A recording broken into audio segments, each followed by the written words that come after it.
I did a dopamine detox for 14 days and nothing happened. I cut out sugar, I cut out video games, I cut out pretty much everything that you can possibly imagine, or at least whatever these like fucking YouTubers tell you to do, and I didn't notice anything, if I'm being entirely honest. So is it a scam? The answer is no. Of course, it's not a scam. Dopamine is a real thing and it's been discovered by neuroscientists for a very good reason. And that brings me to the main point of this video, is that it's so fucking arrogant of these self-improvement YouTubers to think that they know everything about dopamine. To blame everything on dopamine and to call it the reward hormone is just so far from reality. And listen, this isn't going to be an advanced dopamine guide. We don't have time for that today. But I can tell you one secret which will make sure that you understand how to do a dopamine detox if you actually want it to work. People like to call it the reward hormone, and it's nowhere near that. It's actually the pursuit neurotransmitter. So let's debunk what these words actually mean.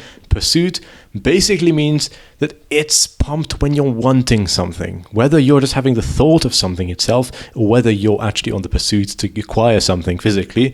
You want something, and that's when dopamine is being pumped into different pathways in the brain. And that's exactly what neurotransmitter means. It means it goes from parts of your neurology in your brain to other parts. It says from this part to this part, hey, we want this, okay, we need to pump this hormone, and it goes from places to places and tells like different parts of your brain to do different types of things to get you towards a certain thing because it wants you to pursue a certain thing. Look, all dopamine does is it makes sure that you get what you want. And this is what it looks like. Imagine if you were a caveman and you were hunting a rabbit.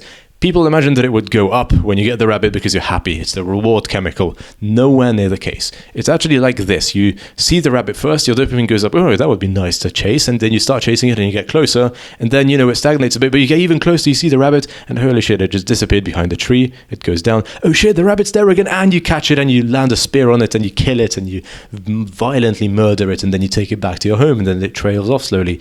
It's not a fucking spike. All the people like to call it spikes and stuff like this because it's easier to speak about. You have to understand that it's all over the place based on how likely you think that you are to catch it. Look, I promise you we're not going to go too deep into this, but this one final thing we have to talk about is the reward prediction error. Reward prediction error is basically the single system in your brain which realistically pushes dopamine for certain things and doesn't for other things. And this is what controls your whole dopamine circuitry. And what it means is every single time you experience something, your brain sets a set point for that on what it predicts that thing will give you in the future. So if you shoot yourself up with heroin, it's going to like it. And the problem with that is that it predicts it based on these three variables. Time, how fast can you get the thing, how much time elapses like from the point of wanting the thing and from the point of getting it. What's the likelihood of actually achieving the thing? Is it very, very high to achieve it? When the needle's in front of you, it's quite high that you'll get the burst of dopamine once you put it into yourself. And then how happy will you be once you get it? And when it comes to rating these things, how much our brain really wants to pursue a certain activity, it all comes down to these three variables. Time frame, how much time elapses from you getting the thought that, okay, I want a chocolate bar, I want to catch a rabbit, I want to reproduce. How much time is elapsed between the point of you wanting the thing and actually getting it? The second thing is how likely are you to achieve it? Is it like almost guaranteed? Or is it like a very, very fast-fetched imagination of yours? And the third thing is how happy will you feel once you get it? Will you be over the moon on cloud 9? Or will you be, I don't know, it's okay, I guess. The biggest problem, if you've been thinking while I was explaining these, is that modern technology is very, very exploitative of all of these things. So if you have your phone in your pocket, the time between you actually like getting the desire to go on TikTok and actually getting your phone out and scrolling on TikTok is seconds at most. So it's very, very low. The chance of you going into your pocket, finding your phone there and getting onto TikTok is extremely high, again, because if your phone's in your pocket, which usually it is, if you're getting the desire to go on TikTok, it usually is. And also it makes us quite happy because this unexpected, reward infinite scroll thing is also very, very engineered by scientists to make us very happy. So that's the reason why social media is such a big spike. And if you can imagine something like eating lettuce, like doesn't taste that nice, it's okay. What's the chance of me eating lettuce? Well, I can go to the fridge, but that's going to be quite unappetizing. I'm probably going to have to put it in some sort of meal, which is going to require me to cook. That's also going to take time. I'm not that good of a cook, so I might fuck the recipe up.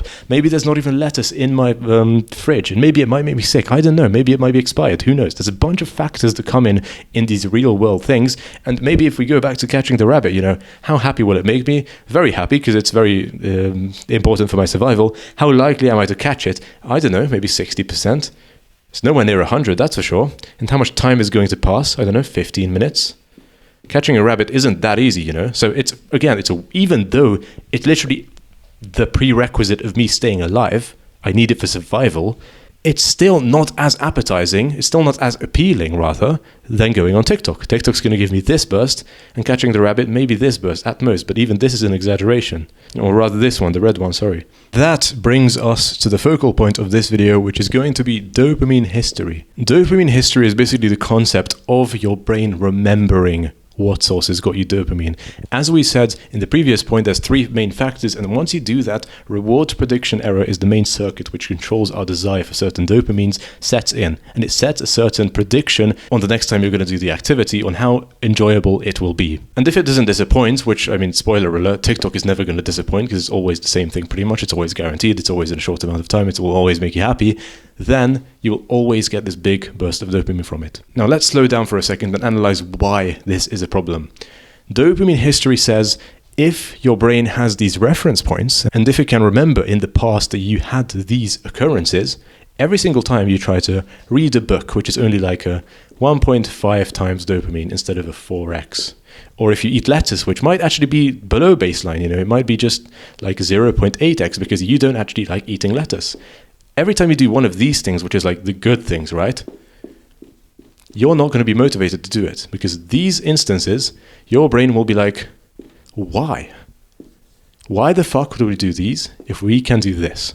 This is the problem. But you might be saying, hold on, hold your horses. You told me that you cut all of the shit out. Why did it not work for you? Why did I, who cut out all of the sugar, all of the social media, all of this shit from my life, still have problems, still feel like this person who, you know, is abusing the dopamine history? It's for the fact that dopamine isn't that simple. It isn't as simple as saying, okay, the bad dopamines are drugs and TikTok and sugary foods. It's everything that you feel an intense desire for. If you really, really want to do something, chances are you're getting a lot of dopamine from it. You can imagine that if I tell you a drug addict really, really wants their drugs, you'd probably believe me because you've probably seen some of these people in real life. You've probably seen them fucking itching and having these very, very intense physical withdrawal symptoms once they get off the thing. You can probably imagine someone who's chronically addicted to being online or masturbation or something like this have very, very intense desires to do the said thing. And although there are some stuff that, yes, they do usually give more dopamine than others, such as these things like drugs, you know, video games, etc., we can't definitively say that only these will give you a lot of dopamine, and that's because of the concept of having a drug of choice. For me, whenever I played video games, I always got addicted. I always got very obsessed with becoming better, and that's probably just because of my mindset. I always get like obsessed over these kind of things. But when it came to binge eating, although, yeah, I like food and I like tasty things, I never really got addicted to anything. I didn't really have trouble with beating bad habits when it came to food. Now again, that's probably because of my wiring. For me, maybe food would give this dopamine hit, and for someone else, maybe it would give this dopamine hit. We're all different and we associate different emotions with different things. Finally, to reveal why all of this didn't work for me, it's because I got addicted, or I felt like a big craving for different things that weren't listed in these fucking YouTubers' top 5 habits to avoid. I got addicted to going on Tinder and swiping all day. I got addicted to having good conversations, especially gossiping about other people.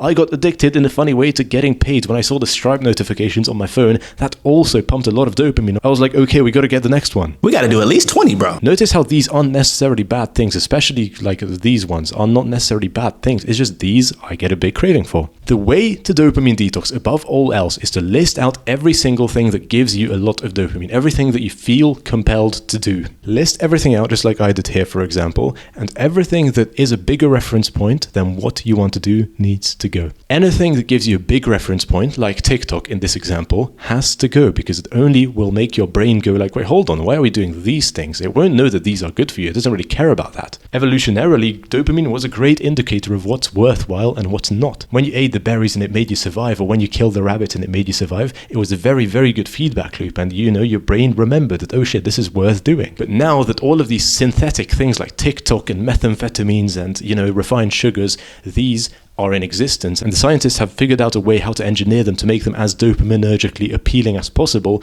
Now this doesn't really serve us anymore. We have to differentiate for ourselves. So write a list with everything that you really feel pulled to do. You can start off watching these fucking videos that give you these top 5 habits to avoid lists, but you have to really dig deep for yourself. You have to ask yourself these kind of things. Like for me, it was Tinder, good conversations, or even just shit conversations, just gossiping about people, both of them, seeing the Stripe notification, and you have to filter them out. TikTok has to go. Reading, if you really feel pulled towards reading, as this person in this example, it's plausible. Again, it's a drug of choice. Reading usually will be below TikTok. Just, scientifically, it will just give you less dopamine. But for some people who hate this, they never really have experienced it, they don't like going on it, it might be lower, and reading books might be above it.